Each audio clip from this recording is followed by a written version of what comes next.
Thank you very much, Randy, and we'll go right to the phone calls. The number to dial, 888-ASK-HANK, numerically 888-275-4265. Mark in Vancouver, British Columbia, Canada, listening on KARI. Hi, Mark. Yes, sir. Hank, I know that you strictly believe in the Trinity doctrine as pertaining to the definition described in the Nicene Council definition of the doctrine of the Trinity. I don't mind using the word Trinity, but I myself actually believe in more of a combination of the oneness and Unitarian belief of the Trinity. So I say that I believe in the oneness view of the Trinity as opposed to saying I don't believe in the Trinity. Now my question is, I believe God is one person. You believe God is literally three individual co-eternal persons, correct? Well, I wouldn't use the language that you used, but I would say that the biblical God is a single being, and yet there are subject-object distinctions within the Godhead. So we talk about God as a triadic one. And by the way, if you take the Unitarian view that you described in the prologue to your question, then by definition you have a God that lacks moral perfection, that lacks the moral perfection, namely of love. And thus, on the basis of logic, this God cannot be a true God. And that is because for God to be a perfect being, he must of necessity also be a loving being, and that implies that there's someone to love. You know, if you look at modern cosmology, the universe and the persons that inhabit the universe, they came into being a finite time ago, and therefore, independent of creation, these Unitarian gods would not have an object on which to lavish love.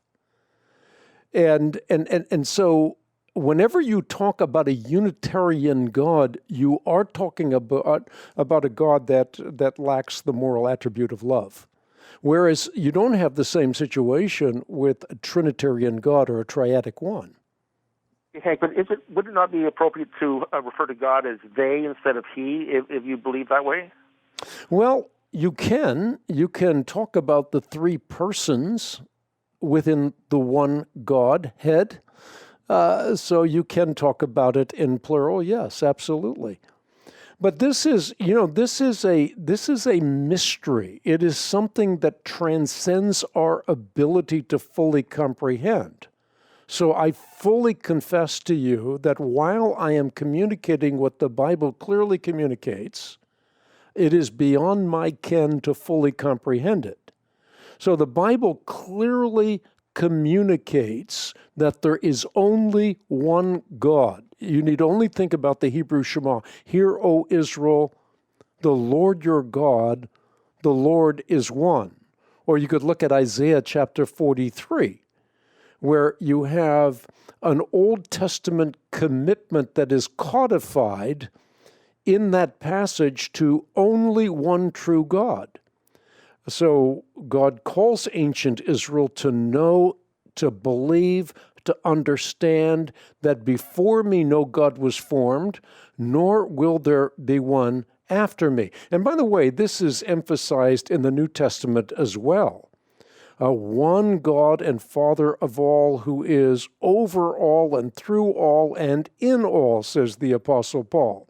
So there are lots of passages in which we read that God is one, and there is only one God. And then we also read in the Bible that the Son is declared to be God, the Spirit is declared to be God, and that the Father is declared to be God.